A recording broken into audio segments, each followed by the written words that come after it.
Assalamualaikum warahmatullahi wabarakatuh. Selamat berjumpa lagi dengan saya, Bapak Saifuddin Zuhri, dalam mata kuliah Pendidikan Kewarganegaraan. Setelah pada seri sebelumnya, kita bahas mengenai bagaimana ideologi nasional, di mana dari ideologi nasional itu nanti akan melahirkan bagaimana bentuk ketatanegaraan kita, bagaimana tujuan negara kita, dan salah satunya lagi adalah bagaimana bentuk dari identitas nasional kita. Inilah yang akan kita bahas dalam seri keempat ini, identitas nasional. Apa itu identitas? Dan bagaimana bentuk dari identitas nasional Indonesia, dan apa itu unsur-unsurnya. Inilah yang akan kita pahami. Mengapa kita dinamakan Indonesia, atau mengapa kita bersubjek tertentu, memiliki nama tertentu, memiliki sebuah ciri tertentu, itu dikarenakan kita memiliki identitas. Sama halnya dengan sebuah negara. Mengapa kita disebut dengan Indonesia? Siapa itu manusia Indonesia? Seperti apa cirinya? Kapan kita dinamakan Indonesia? Dan dari mana identitas itu dibentuk? Inilah yang akan kita bicarakan pada hari ini. Pada pertemuan terdahulu kita pernah membahas tentang globalisasi. Dan Indonesia tak terhindarkan merupakan negara yang menjadi bagian dari globalisasi itu. Apalagi pada saat ini. Tidak mungkin sebuah negara sepenuhnya steril, sepenuhnya tertutup dari negara lain. Apalagi Indonesia, baik secara ideologis maupun secara geografis adalah negara yang selalu berhubungan, berpengaruh, dan dipengaruhi oleh negara lain. Itulah mengapa kita perlu menegaskan sebuah identitas. Sebagai bangsa, kita memiliki karakter. Sebagai bangsa, kita memiliki ciri. Dan apa itu identitas nasional? Sebagaimana seorang individu, jika kita berkenalan, jika kita bertemu dengan orang lain, ada beberapa tahapan identitas yang kita kenalkan. Sejak dari siapan kita sendiri. Dari mana keluarga kita, dari mana asal kita, apa kebangsaan kita, dan dari mana negara kita. Ini adalah tahapan-tahapan kita mengenalkan diri pada orang lain. Nah, ada beberapa tahap pengenalan identitas. Sejak dari pribadi, keluarga, daerah, negara, dan global. Di dalam proses interaksi sosial atau berhubungan dengan orang lain atau bangsa lain, ada beberapa identitas yang selalu kita kenalkan, di mana kita akan mengambil tahapan pengenalan itu adalah identitas yang paling mudah untuk dipahami. Jika kita berada di dalam hubungan dengan negara lain atau di dalam ruang global, maka identitas yang paling pertama kita kenalkan biasanya adalah negara kita. Kalau kita berada di sebuah negara, maka yang kita kenalkan biasanya daerah kita. Kalau kita berada di satu daerah, biasanya kita mengenalkan keluarga kita. Kalau kita berada di sebuah kelompok yang sudah saling mengenal dengan keluarga, maka biasanya kepribadian kita lah yang kita kenalkan. Nah, inilah tahap-tahap pengenalan identitas. Nah, mari kita pahami, berikutnya adalah pengertian apa itu identitas nasional. Paparan ini bisa Anda baca. Kata identitas berasal dari kata identitu, yang berarti memiliki tanda-tanda, ciri-ciri atau jati diri yang melekat pada diri seseorang atau sesuatu yang membedakan dengan orang lain. Jadi kalau secara pengertian, Istilah identitas adalah sebuah tanda di mana dengan tanda itu, dengan ciri itu, dengan jati diri itu ada distingsi, ada disparitas, ada perbedaan dengan orang lain. Jadi perbedaan itulah sehingga kita diakui eksistensinya. Ciri khas itulah dengan ciri itu kita akan dikenal oleh orang lain. Sementara nasional pengertiannya adalah identitas yang melekat pada kelompok yang lebih besar yang diikat oleh kesamaan-kesamaan fisik seperti budaya, agama, dan bahasa maupun non-fisik seperti ciri, keinginan, dan tujuan. Nah, himpunan kelompok inilah yang kemudian disebut dengan identitas bangsa atau identitas nasional, yang pada akhirnya melahirkan tindakan kelompok atau collective action yang diwujudkan dalam bentuk organisasi atau gerakan-gerakan yang diberi atribut-atribut nasional. Dengan demikian, bisa kita simpulkan, identitas nasional merupakan sebuah tanda ciri yang khas yang membedakan dengan kelompok lain, di mana identitas itu berskala dalam kehidupan bersama yang diikat oleh cita-cita bersama, oleh kesamaan-kesamaan fisik yang sama. Dengan identitas itulah kita bisa bergerak bersama, bisa bertindak bersama, bisa memiliki pemahaman yang sama. Identitas nasional adalah sebuah ciri yang mengikat kebersamaan sehingga orang bisa bergerak bersama, bisa bercita-cita sama. Nah, kesamaan-kesamaan inilah yang menyebabkan orang menjadi lebih bersatu, lebih kompak, dan sekaligus lebih dikenal oleh orang lain atau bangsa lain. Nah, inilah pengertian identitas nasional. Jika kita skemakan, biar lebih mudah pemahamannya, identitas nasional itu merupakan kumpulan dari kesamaan fisik. Apa itu kesamaan fisik tadi? Yaitu kesamaan religiositas. Kita sebagai bangsa religius.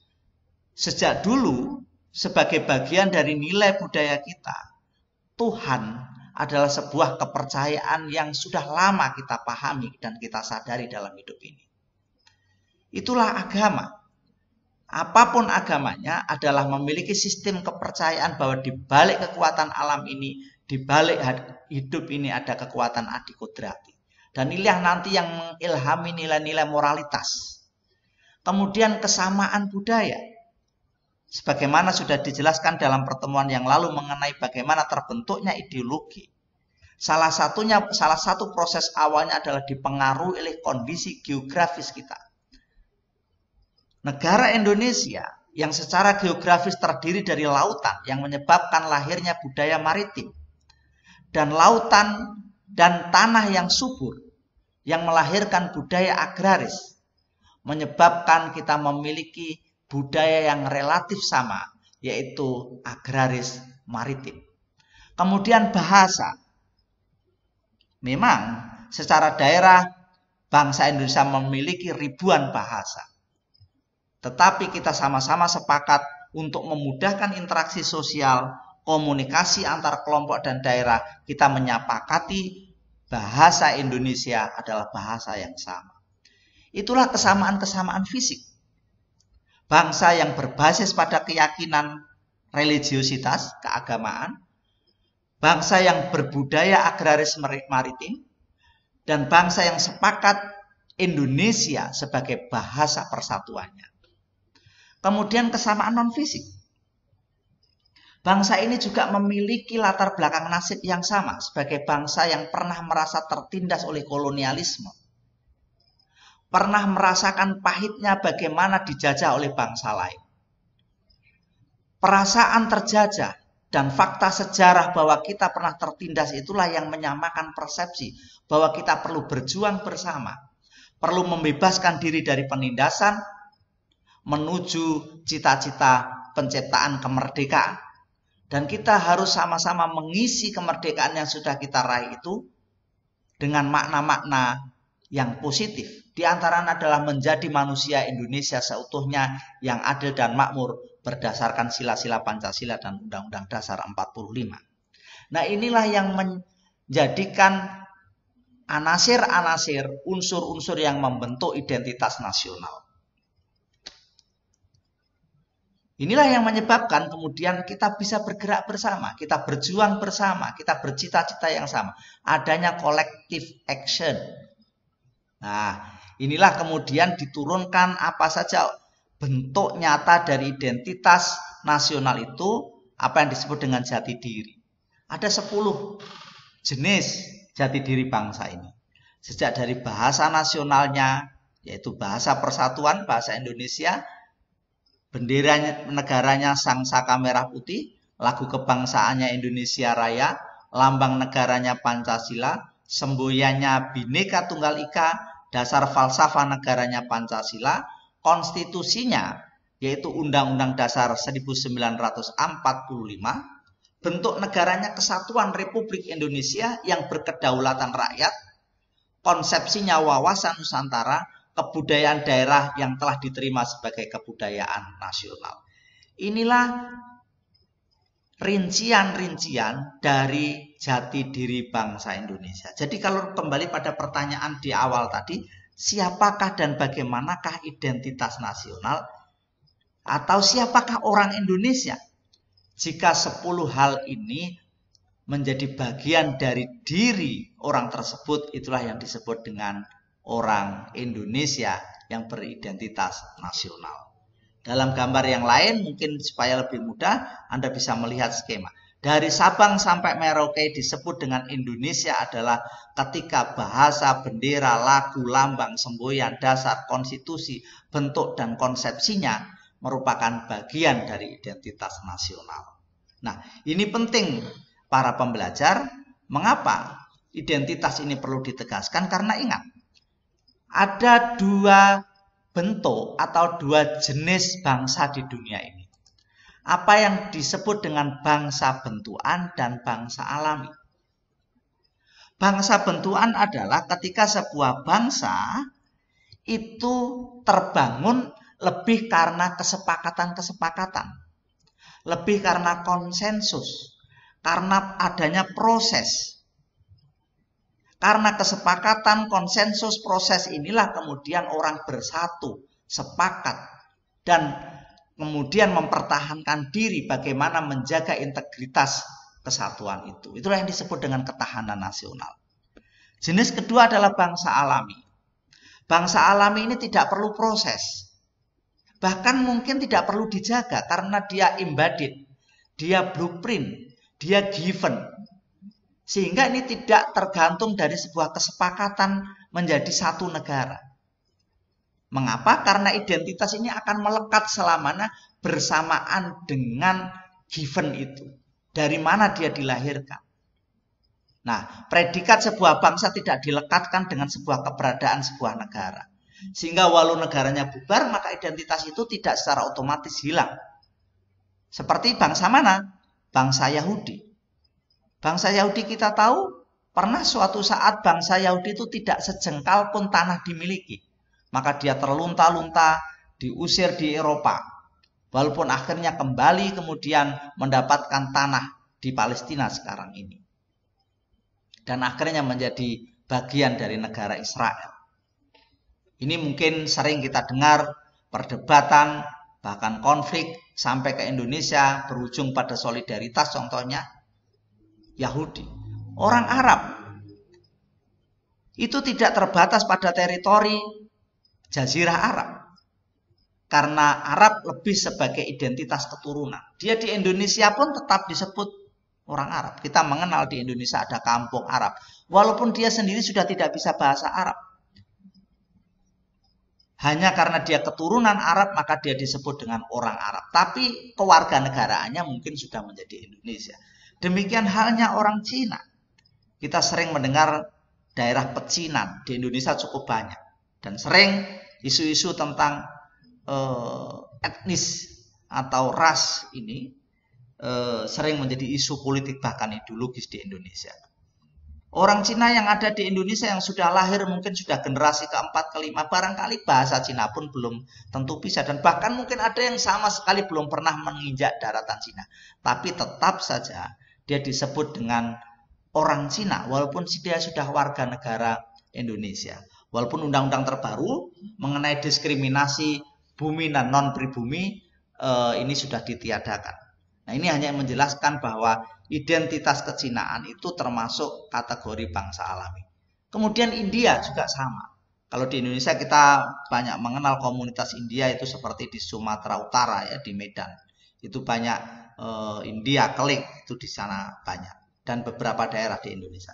Nah, inilah dua jenis dari bangsa di dunia, ada bangsa bentukan dan bangsa alami. Nah, Indonesia masuk dalam kategori bangsa bentukan. Karena bangsa bentukan keberadaannya ditentukan oleh keberadaan negara itu. Ada proses di situ. Ada dinamika di situ. Ada konsensus di situ. Nah, itulah mengapa jenis bangsa bentukan ini dalam mempertahankan identitas nasional terkait dengan integritas nasionalnya, dengan ketahanan nasionalnya. Karena apa? Jika negara itu jika identitas itu lenyap dan apalagi negara itu lenyap, maka identitas itu tidak ada kembali. Kalau Indonesia bubar, Indonesia punah, maka kita tidak bisa lagi dikatakan orang Indonesia. Tapi lain halnya dengan orang Arab. Dia tidak membentuk negara pun dia bisa dikatakan orang Arab. Orang Cina juga begitu. Nah, inilah perbedaannya. Nah, mari kita pahami proses terbentuknya bangsa ini menjadi negara. Karena sekali lagi, jenis bangsa ini adalah bangsa bentukan sehingga sangat berkorelasi dengan keberadaan negara. Kita bisa pahami di sini bahwa kita berbangsa itu karena kita memiliki beberapa kesamaan. Ada kesamaan fisik dan ada kesamaan non-fisik. Tadi sudah saya jelaskan. Dari bangsa-bangsa inilah kemudian kita bergerak bersama di latar belakang oleh adanya penjajahan. Kita tahu bahwa dalam sejarah kita mengenal adanya gerakan Budi Utomo tahun 1908, Sumpah Pemuda 1928, dan Proklamasi Kemerdekaan 1945. Inilah gerakan-gerakan yang akhirnya mengentalkan dari perasaan kebangsaan ini. Kita disatukan oleh proses-proses gerakan ini. Nah, itulah kemudian kita sepakat konsensus bersama membentuk sebuah negara. Jadi, proses bangsa yang menegara adalah ketika sebuah identitas yang berangkat dari kesamaan, baik fisik maupun non-fisik, dientalkan, kemudian diformulasikan dalam proses-proses gerakan, kemudian disahkan, diresmikan, dilegalisasi, dilembagakan dalam sebuah negara. Itulah mengapa kita menjadi bangsa bentukan. Jadi sesungguhnya identitas kita ini terkait dengan rasa nasionalisme, dengan ketahanan nasional. Dalam slide yang berbeda, mungkin ini hanya menjelaskan proses atau menegaskan tadi, dari perjuangan kemerdekaan, proklamasi kemerdekaan, mengisi kemerdekaan, kemudian persatuan seluruh unsur bangsa, itulah kemudian nanti pada endingnya adalah terbentuknya religiositas. Harus dipahami religiositas di sini bukan dalam arti pengertian satu agama, tapi sebuah kesadaran moral bahwa kita berbangsa, bernegara ini sesungguhnya tujuannya adalah menjadi manusia Indonesia seutuhnya. Jadi negara memiliki cita-cita luhur, yaitu bagaimana supaya orang yang menjadi warga negara ini bisa sampai pada titik kesempurnaan diri. Jadi tujuan pembangunan, tujuan membentuk negara sebetulnya adalah religius, yaitu menjadi manusia seutuhnya. Nah, bagaimana nasionalisme Indonesia di antara paham nasionalisme lain? Saya ingatkan kembali, Indonesia adalah bangsa yang selalu mengambil jalan tengah. Sejak dari ideologinya sampai identitasnya. Kalau kita petakan, ada dua peta, yaitu di satu sisi ada nasionalisme sempit dan di sisi lain ada nasionalisme luas.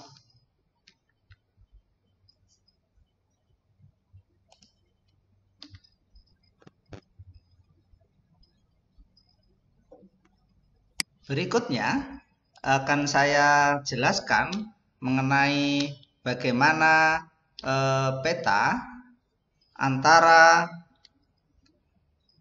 berikutnya akan saya jelaskan bagaimana nasionalisme Indonesia di antara paham nasionalisme lain di dunia.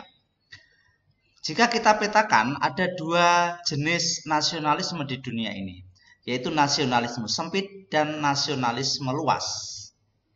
Jika nasionalisme sempit, contohnya adalah ada yang namanya paham rasialisme, di mana rasa nasionalisme ini dibangun berdasarkan fanatisme terhadap suatu jenis ras, jenis warna kulit contohnya, di mana orang di luar kulit yang sama itu dianggap lebih rendah. Kemudian ada jingoisme maupun chauvinisme, yaitu sebuah perasaan merasa lebih tinggi, sebuah rasa patriotisme, kecintaan yang berlebihan terhadap negaranya sehingga memandang rendah negara lain. Dalam sejarah kita bisa mengenal seperti di dalam bangsa Jerman ketika di bawah kepemimpinan Adolf Hitler.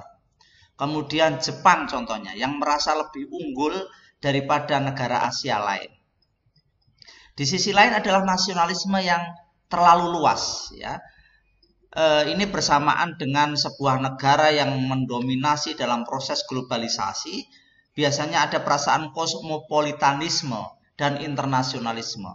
Sebuah rasa kebangsaan yang sangat blur, yang sangat sangat terbuka, sehingga menjadi kabur karena saking terbukanya, sehingga tidak ada lagi karakter khasnya. Nah, Indonesia mengambil jalan tengah, yaitu di satu sisi ada karakter, ada nation and character building yang khas, jati diri yang khas, tetapi tidak menumbuhkan rasa tinggi hati, rasa eksklusivisme yang berlebihan, sehingga apalagi itu ada perasaan merendahkan bangsa lain. Tetapi di satu sisi kita juga memiliki sikap keterbukaan, tapi juga bukan terbuka yang tanpa batas sehingga kita menjadi tidak jelas. Jadi identitas nasional Indonesia berada di tengah-tengah itu. Satu sisi kita memiliki kekhasan karakter, ciri identitas jati diri yang khas, tetapi di satu sisi kita terbuka dengan globalisasi, dengan internasionalisme, tapi bukan keterbukaan yang tanpa batas. Nah, inilah karakter nasionalisme Indonesia. Nah, kemudian bagaimana unsur-unsur identitas nasional itu? Ada beberapa unsur, yaitu suku, bangsa, agama, kebudayaan, dan bahasa. Itu sudah saya jelaskan tadi di muka. Kemudian bagaimana unsur-unsur identitas nasional dan hubungannya dengan pemantapan identitas. Saya kira tadi sudah saya jelaskan bagaimana bangsa yang menegara. Ada proses, ada pergulatan, ada dinamika. Sehingga membentuklah identitas nasional. Nah, yang terakhir adalah integralistik kehidupan nasional. Setelah identitas nasional kita tegaskan, setelah identitas nasional kita rumuskan dan kita pertahankan, maka harapannya adalah di dalam kehidupan nasional ini terjadi satu kesatuan. Baik di bidang ekonomi, di bidang sosial budaya, pertahanan, dan politik. Mestinya kita memiliki jati diri yang khas.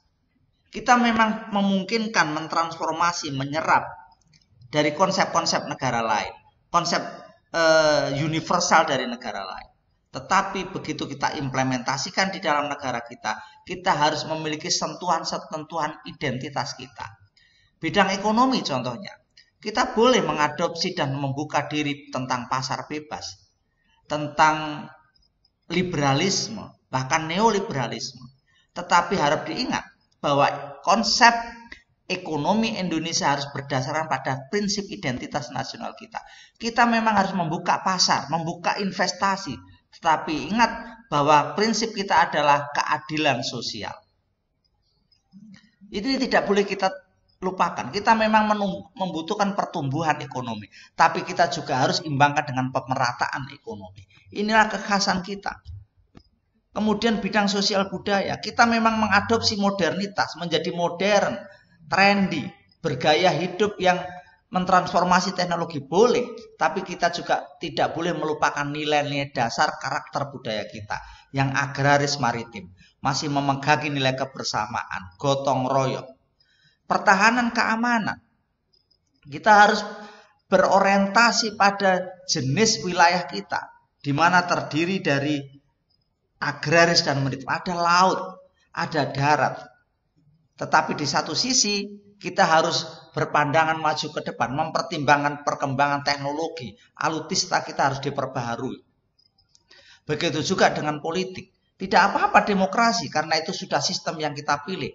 Dalam menggilirkan kepemimpinan, ada pergantian melalui mekanisme demokrasi. Ketatanegaraan kita mengadopsi sistem-sistem ketatanegaraan modern. Tapi jangan lupa bahwa dalam demokrasi kita ada prinsip-prinsip musyawarah mufakat. Ada kearifan-kearifan lokal yang harus dipertimbangkan. Nah, inilah saya kira kekhasan jati diri kita sebagai bangsa. Walaupun kita sudah modern, menjadi negara modern, tetapi identitas nasional kita tidak boleh kita lupakan. Nah, para saudara pembelajar, mari kita diskusikan konsep-konsep ini dengan menganalisis berbagai kasus-kasus aktual yang kita hadapi hari ini. Kasus terbaru adalah disahkannya Undang-Undang Omnibus Law Cipta Kerja. Ini memunculkan kontroversi dan bahkan melahirkan demonstrasi di berbagai daerah di Indonesia yang akhirnya berujung pada anarkisme, kekerasan, kerusakan fasilitas publik. Tentu ini memprihatinkan semua pihak. Dan ini menjadi bahan yang kita diskusikan nanti dalam pertemuan perkuliahan. Bagaimana cara pandang identitas nasional kita menyikapi isu-isu terbaru ini. Inilah yang bisa saya jelaskan hari ini. Semoga bermanfaat. Kita berjumpa di pertemuan online nanti. Dan saya mohon semuanya aktif di dalam diskusi ini. Terima kasih, semoga bermanfaat. Wassalamualaikum warahmatullahi wabarakatuh.